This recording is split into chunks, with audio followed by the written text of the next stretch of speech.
Hello and welcome to a couple of expats.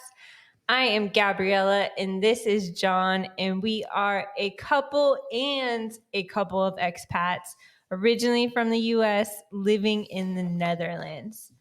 We are now on episode 3. Can you believe that it's already been episode 3? Wow, very exciting. Yeah, so exciting. So today we have questions and answers that you guys asked. So we're going to go through all of the questions you guys have submitted. We touched on a little bit in last week's episode, but we realized we were running short on time and didn't get to answer them. But there were so many questions coming in, we decided let's make a whole episode about it. Let's do it. Yeah, and hopefully it will turn into something cool. So to start off, before we jump into questions, let's just do a nice weekly catch up. Let's start with our trip to Dubai. So this past week, we went to Dubai. John had been there a couple times before. It was my first time, but go ahead and share your thoughts on our trip to Dubai, John. Yeah, I think it was really good. I think the weather was a bit under the radar, unfortunately. The radar. What do you mean? Well, I just mean like it was not as warm as I anticipated it to be there. It was actually by the pool. I thought it was actually quite cold. Actually, Yeah, it was kind of cold and windy by the pool, so it was definitely not a beach holiday by any means. Yeah. So it was good, but I think one of the things that was fun for me was like going to the new restaurants. We tried out a few new places to eat. We watched this show on Netflix called Somebody Feed Phil. And it's pretty cool. It's an interesting show, but they had a fun episode about Dubai, and one of the places they had went to was this place called the Arabian Tea House. And actually, where we went on a tour of like the oldest part of Dubai, one of the oldest parts of Dubai, they actually had an Arabian tea house there. So after we ate or went on our tour, we ate there, and it was super good. It was just like hummus and lamb and chicken and kebabs and really good bread. So yeah, it was so good. We actually went back twice. Yeah. Or once more. It was nice. We went to one at the archaeological site, Jumeirah archaeological site, which was kind of cool because you could see like where an old like village essentially was like back in the 17th century. So yeah, it was pretty cool. I liked it. It was I always like going there. It was Ramadan, so that was a little different. They're kind of putting the prayers on loudspeakers. Very different, but great to get into restaurants. Very open, no wait. Yeah, there was walked right in. Could go to any place. Mm-hmm. What surprised me the most about Dubai is I knew it was an international city, but I didn't realize that only 3% of the population is really native to the land. So that leaves a whole 97% of people of just straight up internationals. And then I was also surprised. We went on a couple tours. So we did a tour of Old Dubai, which was really cool just to learn a little bit more about the history. I think I've learned when I travel, that's why I really enjoy seeing when I go to different places is learning about the history and the culture and just kind of immersing myself in a new environment. And at first, when I got to Dubai, it's just like all these high towers and everything just feels really new. And the first day was kind of disappointed because I was like, no offense, but I'm from the US and like, this doesn't feel very foreign to me. It's like stuff I've seen. It's nothing that excites me. It doesn't feel like there's history here. But then we got into Old Dubai, in the Souk. That's what it's called. Gold Souk. And just started to learn more about the history. And there's not as much history as you'd expect for it kind of being somewhere in the Middle East. Like I think things only dated back to the middle 18th century. Yeah, I think a lot of the places out there have been like deconstructed or blown away, or because it's all made with like sand concrete and stuff like that. So yeah just been not, you don't really see remnants of much. Like if you go out into the middle of the desert, there's like a few forts out there from like a couple thousand years ago, but there's really not much of that in the center of Dubai at all. Yeah. But then we also went on a desert safari, I think they might have even called it, or desert tour at night with a company called Platinum Heritage. We are no way endorsed by them whatsoever, but major credit to them because it was a really well organized tour. I 100% recommend if you go to Dubai and do any tours. We did our research a little bit through one YouTube video that was really helpful. I don't remember the name of it, so I can't give credit to the person of the video, but they had rated like 3 different companies, and this one was the highest rated. It's definitely more of that luxurious experience, but it was so well done. We got to ride camels. I got some henna done. We got a true traditional food from like the Bedouin community, which is tried camel meat for the first time. Yeah, Bedouins are just like the original settlers in the area. And then we got to go on like a Jeep or a Land Cruiser ride through the desert and stick our feet in the fresh desert sand, which is really cool. But it was kind of weird because there's like a lot of greenery because Dubai, supposedly, I think one of our tour guys said it rains like 7 days in the year, and that's like it. And I think they had just gotten a lot of rain. So there was like a lot of greenery, which I don't want to say killed the vibe, but it was just very different.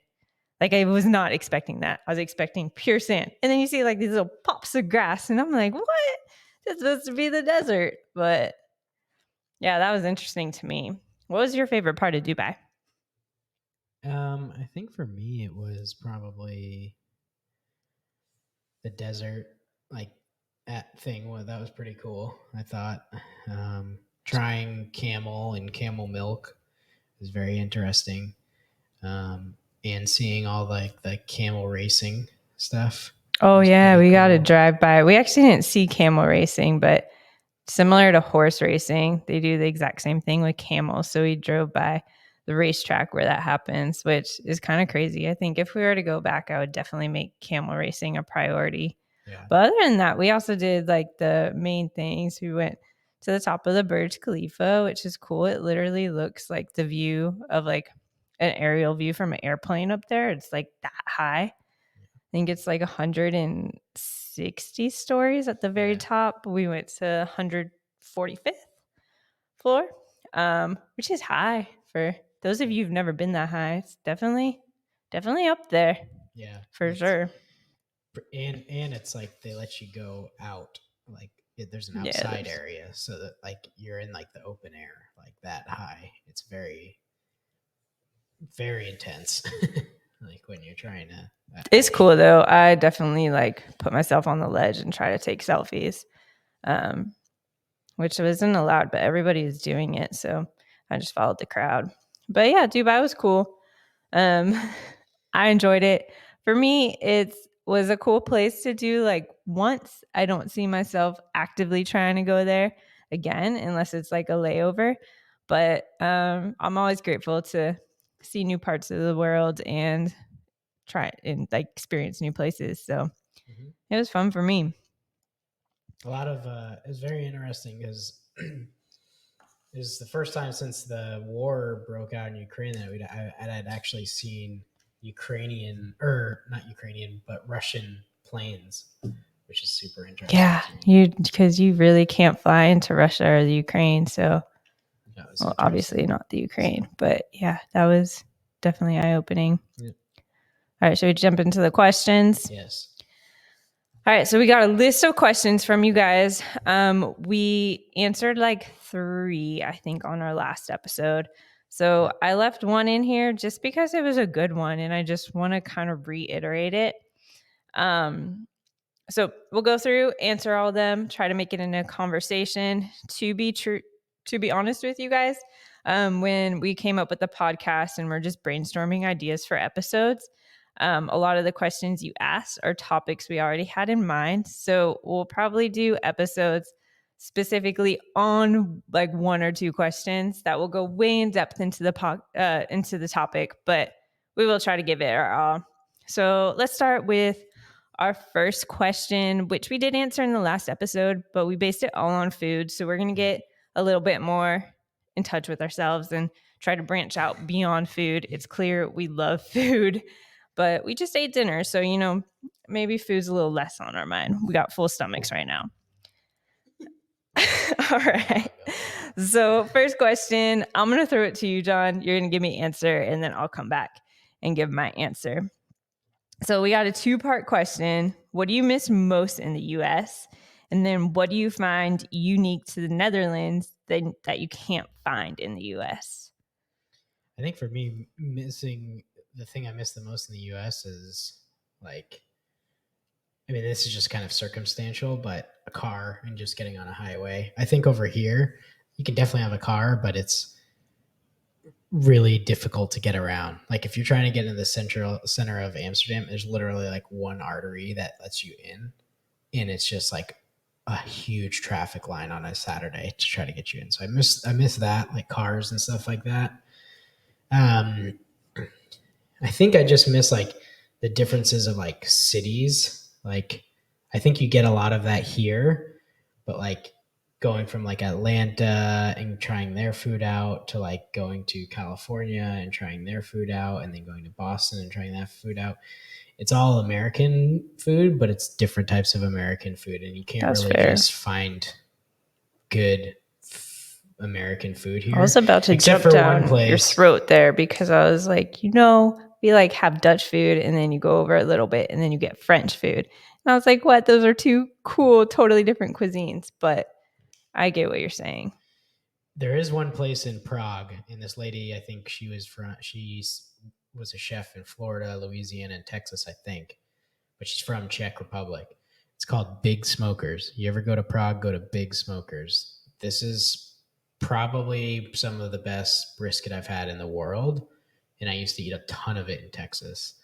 And it is really, really good. Really good. We literally just said that we would not share food comments with you guys, and here you are just jumping right back into food. But credit to Big Smokers. It is really good. Yeah, I'm from Texas. I really didn't start eating barbecue till I was an adult.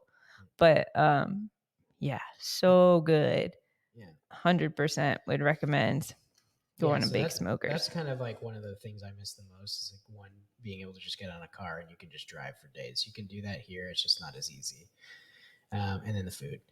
The thing I find unique to the Netherlands that I can't find in the US is I think the culture around like drinking maybe is very interesting, or just like so life. Different. Like, so today was a pretty nice day, and literally people will just like first day of spring. It was a nice day. It is a beautiful day.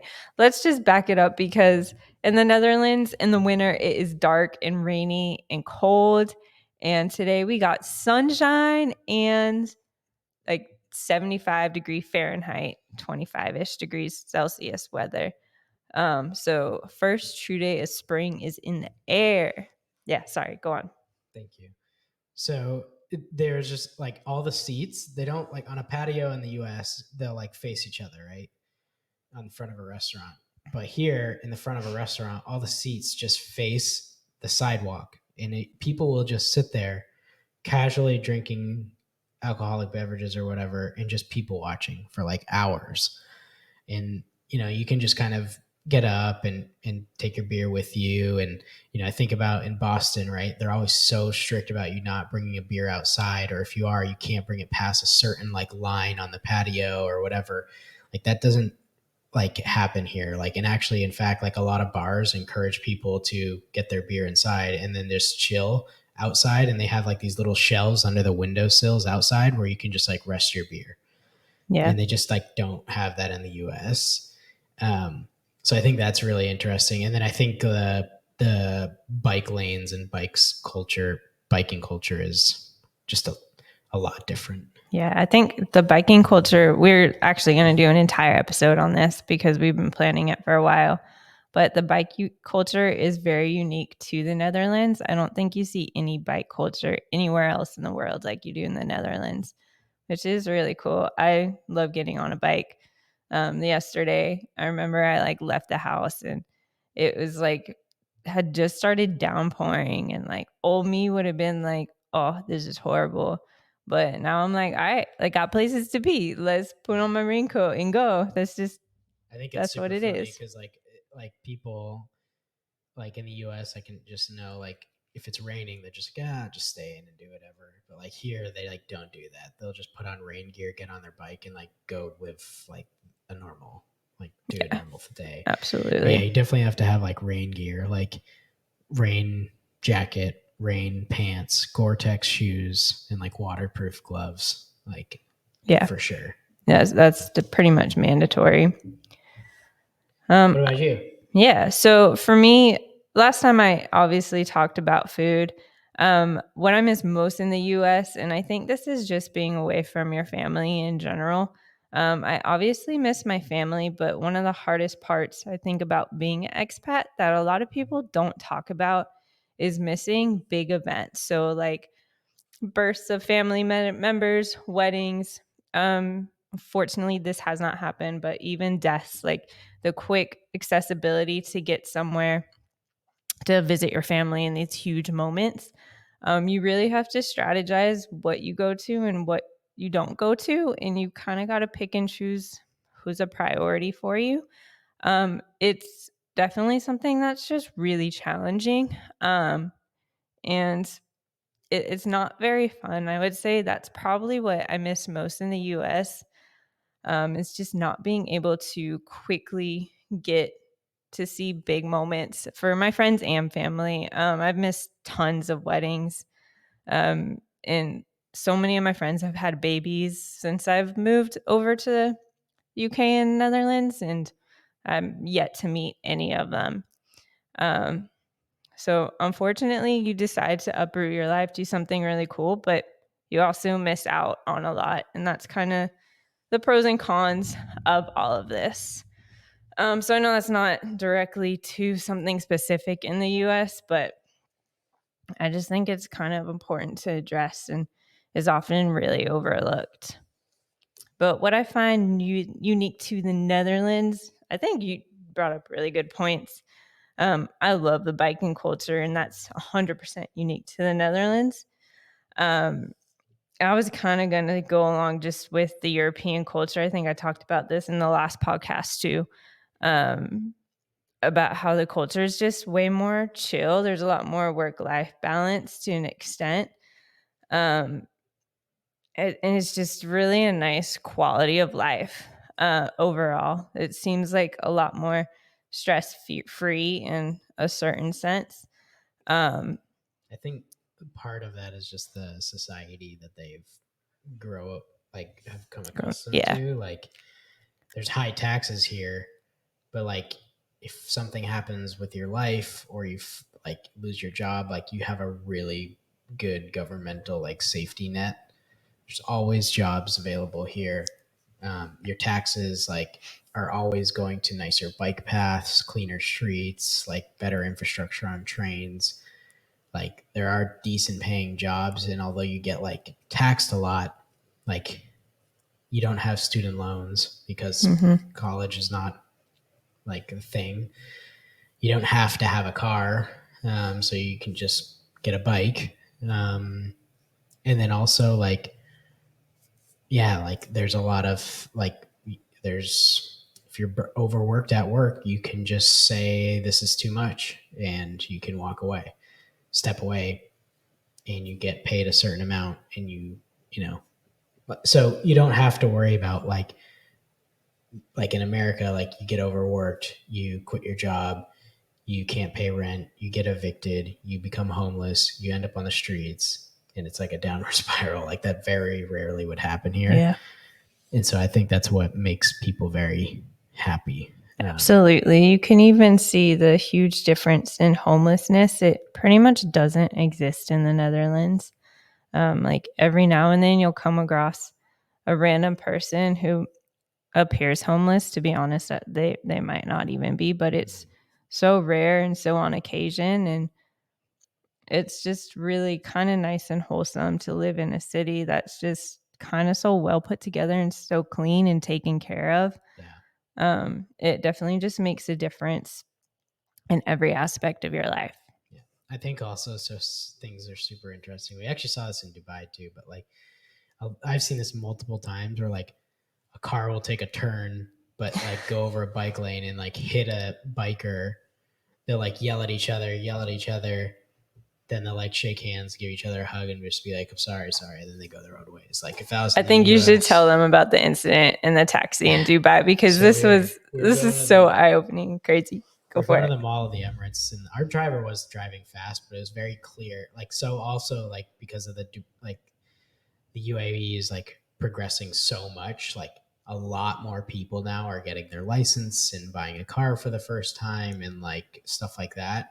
It's very clear that this guy was like, he was on the divider of like an exit and a highway, and he was on the divider. Like, so then he was like trying to go into our lane, and we like almost like our taxi driver had to swerve, and he slows down and he keeps like looking back in the mirror. I was like, oh boy, this is going to be a confrontation.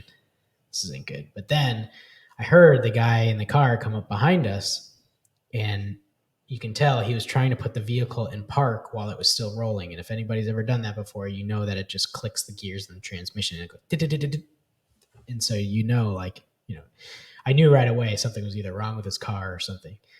But the guy the taxi driver unbuckles his belt, goes out. I thought there's going to be a confrontation, and they literally just like shake hands and like like put their arms around each other. And the guy that was behind us that we almost hit was like, "I'm sorry," like, and then the taxi driver came and showed him directions to somewhere, and then came back in the taxi. And he's like, I think he was just very lost or confused. I think he was a new driver.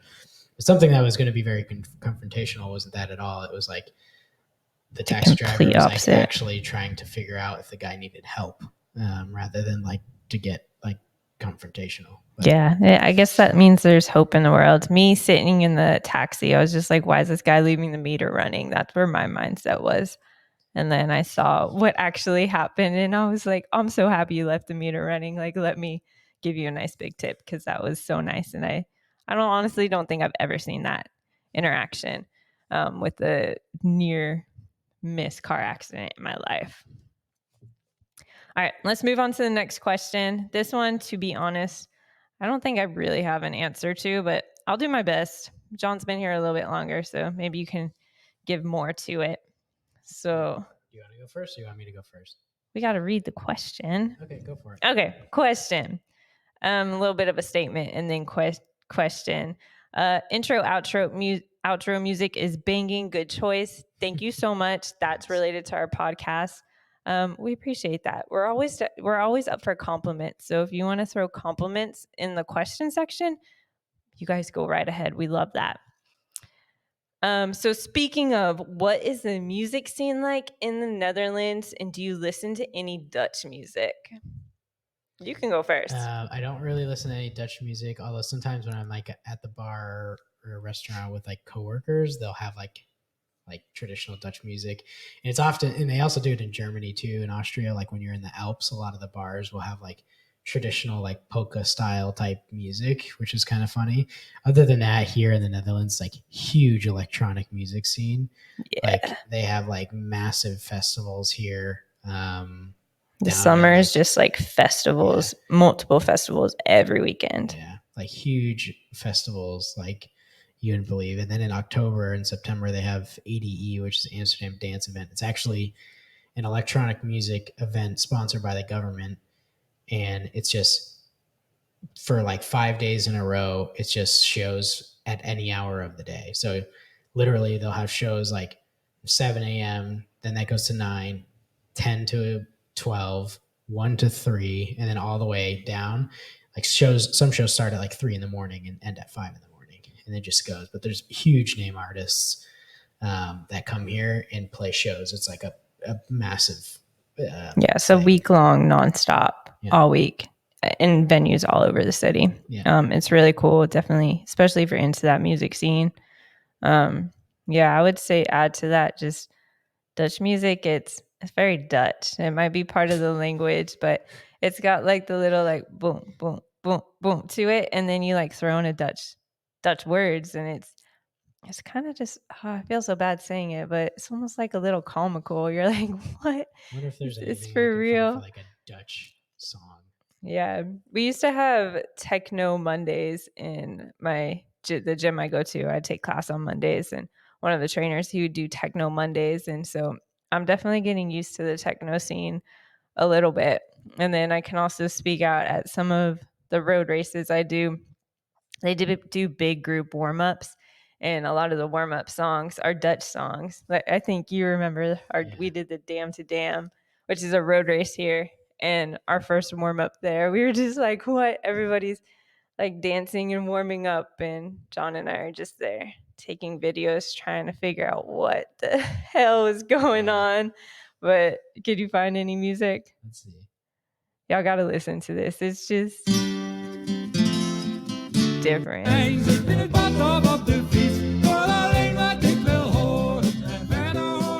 not really. I was gonna say that was like kind of a nice song. Well, you're not finding any. Maybe we'll come back in next week's episode, and start our intro with the Dutch song so you could hear it. No, you're not finding any. It's not worth it. You should just stop now. Yeah. Okay, so next question is pretty like we have a lot. We can definitely answer this really well. So, do you have access to healthcare as an expat, and what is it like compared to the U.S.? This is literally going to be a whole nother podcast because we can go so deep into it, especially my view of it. I am a healthcare provider. I'm not working here in the Netherlands as a healthcare provider, but I just understand the healthcare system. A little bit more than the average person. But yeah, so do we have access to healthcare as an expat? Yeah. Easy one. Go for it. Yeah, I think everything is pretty much the same. And I think everybody has this like thought in Europe that, oh, universal healthcare and it's actually pretty expensive. Like, but it's required. So when you move to the Netherlands, you're required to purchase health insurance or else you're severely fined. And it's like backdated. So like I moved in September and I actually purchased my health insurance in October, but they still backdated me from my first date that I moved to the Netherlands in. So health insurance overall, it's definitely more affordable. Like I'm happy to say we pay about 150 euros a month individually on each of our plans, which is very affordable in my opinion. And one thing to note, a lot of times in the US, you'll see that healthcare is partially paid by your employer. Here, they do a part in that, but it's so minimal what your employer will pay. It's like a couple euros. The good thing is like there's a lot of it's kind of similar. Like you'll pay up to a certain amount and then the company will take over. But like, yeah, I was pretty much just like, okay, if I'm skiing in Switzerland and I hurt myself on a like mountain and I need to get a helicopter out of there, like what plan will cover me for that? And she's like, oh, this one. And I was able to like get a plan that I knew, okay, if I do have to get airlifted. Yeah. So basically we both have the top plans that cover everything. Granted, we're young and we're healthy individuals. So I think our plan is a little bit less, but it even includes dental because I did go to the dentist and I didn't have to pay for it. Includes dental, physiotherapy. I recently went to the dermatologist and I'm pretty sure all of the dermatology was covered. So a lot of it is covered. It is hard. That one thing I find the most interesting is they really don't do preventative care here. That doesn't really exist. So you don't go for annual checkups to the doctor, which kind of just mind blowing to me. Like so much can be caught in those annual visits. So yeah, that's something like you really have to go in there if something is wrong and it's not just like a common cold. Like I don't know how people do it if they really don't have the background and understand, hey, something's really wrong with me, because you got to go in there and advocate and push for it because your visits with the general practitioner, or PCP as it would be in the US, they're like even shorter here, I feel like, than it would be in the US. Like it is so dry, bare minimum. Like I pretty much know when I go each time. I tell them what I want instead of telling them what's wrong with me and them giving me a solution. Um, yeah, so Yeah, just I think different. also like really hard to get medicine here, which is another thing. Like if you're trying to High get like prescript, like yeah, high like NyQuil and dosage, or Dayquil doesn't like occur, and like if you want to get anything for like a cold, they like try to interview you, like even if it's over the counter. They're like, "Are you going to be driving a car? What are you doing over the next 12 hours?" Like it's very eye opening. Um, but yeah, it's definitely a little bit different for sure. yeah. Also, in one of my experiences, so we went to the Philippines a couple months ago, and we went with John's family in the US, and they wanted to get a typhoid shot, and there was something else, but I can't remember. Malaria pills. So I tried to do that. I went to the travel clinic here to try to get a typhoid shot. And so you have to go through the whole process of just telling them what country you're visiting. And then they determine what shots you need. And so when I went in and told them, I guess it's not as universal as I thought, because their list of shots you need for the Philippines was completely different from anything in the US. And it was like, it was a very stressful moment, because I'm like, everyone in the US told me I needed this typhoid and malaria, and this isn't even on their radar. Um, so I actually did not have, everyone was super nice and they helped me and we got through it, but it was Super not an interesting. enjoyable experience at the time. Very stress ridden, but there's definitely so many differences, and I could even compare it to the UK myself. I think that's a long answer to a question. And I love talking about healthcare. So I think I'm going to cut it off here Yeah. and dive into a whole episode on Yeah, this. we'll do that. Yeah. Cool. What's the So, next question? what are some new hobbies you've picked up or want to pick up while being in Amsterdam? This I one's got a easy. new one. I Go for it. fresh out of this one. Haven't even started, Haven't even started, but which yes, is very fitting for been the doing a lot of Netherlands, though. spandex shopping. So Butt pad support.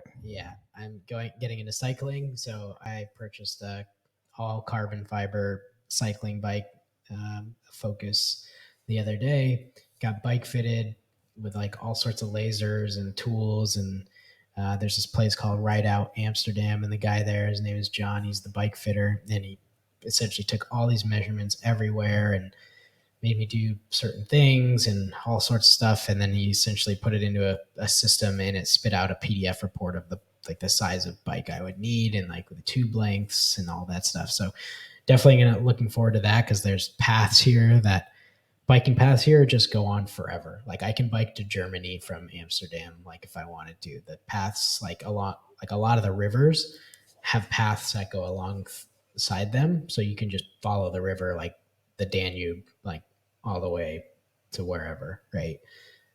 So yeah, I've started that. Trying to think of anything. Photography probably is another one that I've done more. Yeah, but you've been doing that. That's not very specific to Amsterdam. I don't think I've personally really picked up any new hobbies. Here's where I like went into like CrossFit, but I think I would have done that anywhere. I just needed to find a gym near me, and it happened to be here. Um, I think biking, obviously, just like on a daily commuter level. And also, I wouldn't call this a hobby, but learning to like really explore the city you live in, and maybe museum hop. I've never been a really big museum person, but John and I purchased a museum card, which is a card that's active for a year, and you pay X amount of euros and you get full access to over like pretty much all the museums in the Netherlands. It's pretty sweet. Like you can Yeah, just pop it's into the sick. Rijksmuseum. You do have some of them, you have to go to the website and get like a museum card ticket, but it's still free because you paid 75 euros for the year. But it's pretty sweet. Like if you're like, okay, I just want to go to the Rijksmuseum for like 25 minutes. You don't have to have that burden of like paying 30 euros and only being there for 25 minutes. I do have a hobby that maybe both of us will pick up together because I kind of want to get in the music scene a little bit. So I think maybe we'll become EDM festival people this summer. That could be a good Amsterdam hobby. Holy smokes. Dude. Yeah, so we'll have to update you guys on all of our festival activities. I am not a festival person, but I'm willing to branch out into it in such a cool city. There's one that's pretty cool. Like I think there's one in Prague.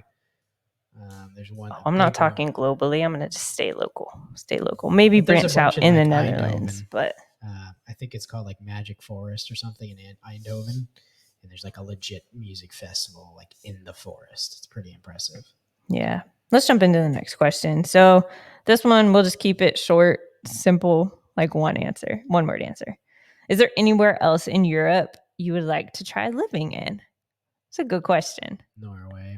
Norway, really? Oh, it's expensive, but it looks beautiful. I want to visit Norway. I can't say I want to live there. Norway or Switzerland, probably. Yeah, Switzerland's nice. Also expensive, but I love being in the Alps. For me, I would have to say probably Germany. I can't give you a specific location. I'm confident that's where I want to retire. I just think there's a wide variety of things to do. Easy to get around the world too. If you're near Munich or Frankfurt, you pretty much have a flight direct to a large part of the world. Yeah. Is there any place you would not want to live in Europe? Roughly. Probably Cyprus. That is so random, but yes. It's in the EU, but it's just like an island in the Mediterranean. It's very pretty, but it's a little bit like got a rough history. Like literally through the middle of the island, there's a United Nations buffer zone. That's like in some places it's like a 10-foot wide space that is like Jersey barriers with fence and razor wire on the top, and it goes right through the island, including one of the old airports. So when they set up the UN buffer zone, the airport just shut down. So there's like planes and like a decrepit airport that are there from when this happened that are literally like the day that this all happened, they're all still there and it hasn't been touched since. So so that's probably one place. Nice. All right, let's jump into the next one. Do you see yourself moving back to the US ever? Yeah, me too. I actually really love life here, but I feel like truthfully my life's in the US, but that's kind of a hard topic. I don't really want to talk. Thank you for the question. We appreciate it. So we're just going to keep it as a simple yes. Yep. Yes. Yeah. Favorite part about living abroad? The different cultures, I think, and the old history. Like you absolutely food. We went to Kitzbühel, and you see like a town center that's literally has buildings from like 1300. Like what was going on in the Americas in 1300, we don't know because that history's been like covered up or just not really documented. So I think that's very interesting. I would say all those things, and then just the amount of self growth you do. You basically are living in, especially that first year or two, you're just constantly uncomfortable and figuring out everything again for the first time. So you grow a lot as a person, which I think is really cool. You almost kind of feel invincible by the end. Definitely get a lot more accustomed. I think in the US, right, there's a little bit of a stigma of like not taking a train because you don't have the control and it's slower. Like for me, like taking a train here, like you just do it. Like when also like in this city in like the US, like you always take Ubers, right? But like here it's much more accustomed to like, okay, just rent a bike for the day or get a tram card and take that around for the day and not Uber. It's just, I think those are the things that are different here too. Oh, there's everything though, not just that, like literally everything. Like how do I get a SIM card for my phone? Like it's literally starting, everything is from scratch, which is crazy, but you can do it. So if you're thinking of moving abroad, just trust yourself. Just do it. All right, let's get into the last question. Let's talk about sports. So do you follow Dutch sports? Is there a traditional Dutch sport? Me, I personally do not follow Dutch sports. I think John can speak more to this. But the national sport, like it is in most European countries, is going to be football, not American football, not like the NFL, like soccer football. The Ajax Stadium is actually not that far away from. We can see it off our back deck, and that's the big town here. But yeah, Ajax. Look it up.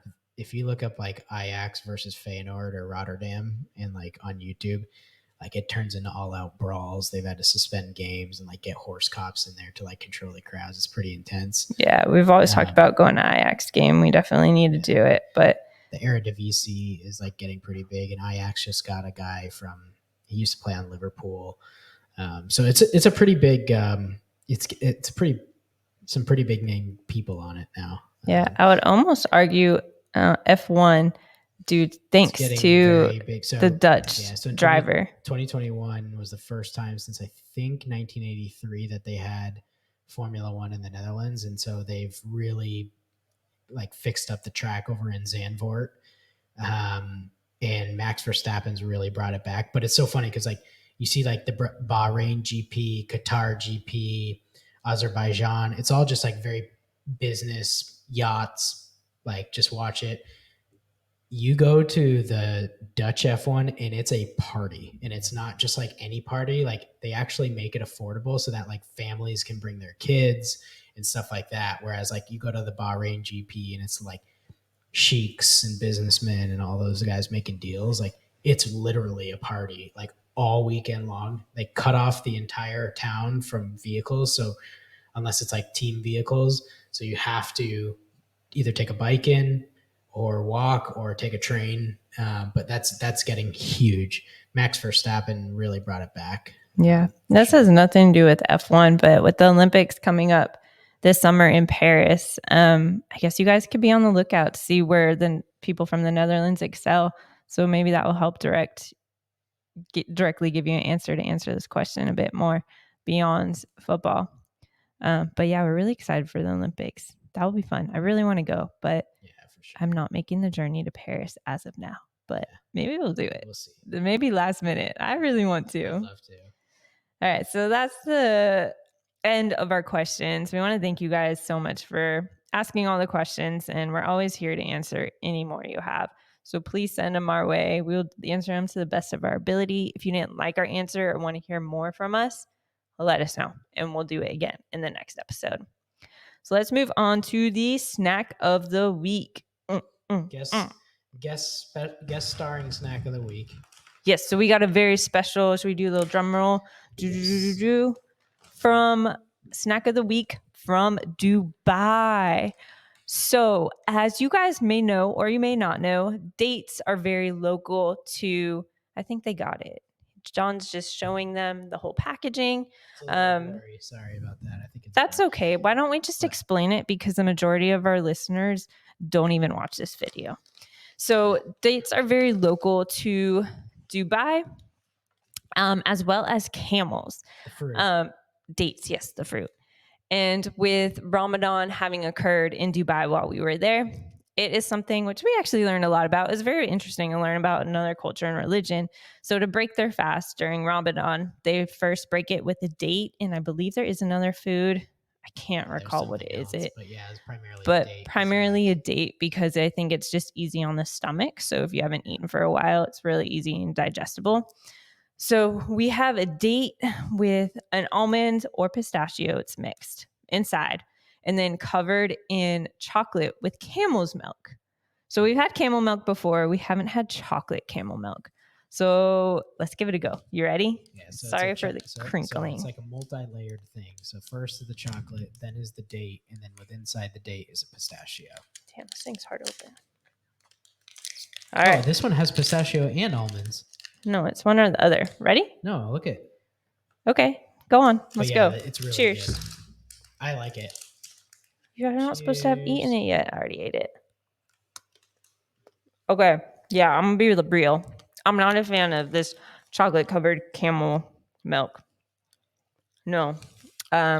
It's not my favorite. I love the dates. We got a whole jar of dates covered in chocolate, and I ate them. We were only in Dubai for 4 days. I ate them before we left Dubai. So dates and chocolate, sign me up, but give me cow's milk. Camel milk is throwing me for a new one. I can't really describe it, but I actually really don't like that one. So sorry to the camel. For me then, I guess. More for you. I think these things are great. Yeah. Anyways. All right. Dutch phrase of the week. You got yours? I have one, and I actually have one for today. Wait, in case we got new followers. So every week we do Dutch phrase of the week. I give a word from the Dutch language. John gives a word from the Dutch language. Go. What's your word? I went to the watch shop today to get a new wristband, and the guy when I was leaving, said "Fine dog," which means "have a good day." Oh, So it's "Fine," which is Fijne, I think, and then space "Dag," which is DAG, day, fine day, have a good day. fine dog. Ooh, I like that one. That's a really good one. All right. Well, mine sucks in comparison to that. Mine is just how to say Dutch in Dutch. I know that's confusing, but the word Dutch is not Dutch in Dutch. It's actually Netherlands. So usually if you're speaking to someone, they ask you Netherlands or English, but I'm not going to give you English because I think I'm going to say Netherlands. Netherlands. Yeah. So a little fun fact for you guys. Mm-hmm. Well, thank you again for listening. Coming back for episode 3. We hope we kept this one interesting. We got all your questions answered. And we hope you guys will come back for episode 4. If you guys have any questions or want to view us, you can find us on Instagram at a couple of expats _podcasts. You can find us on our YouTube channel. And you can reach us through either platform. So thank you guys again for following and listening. And we will see you again in a couple of weeks for episode 4. Nice job, Johnny.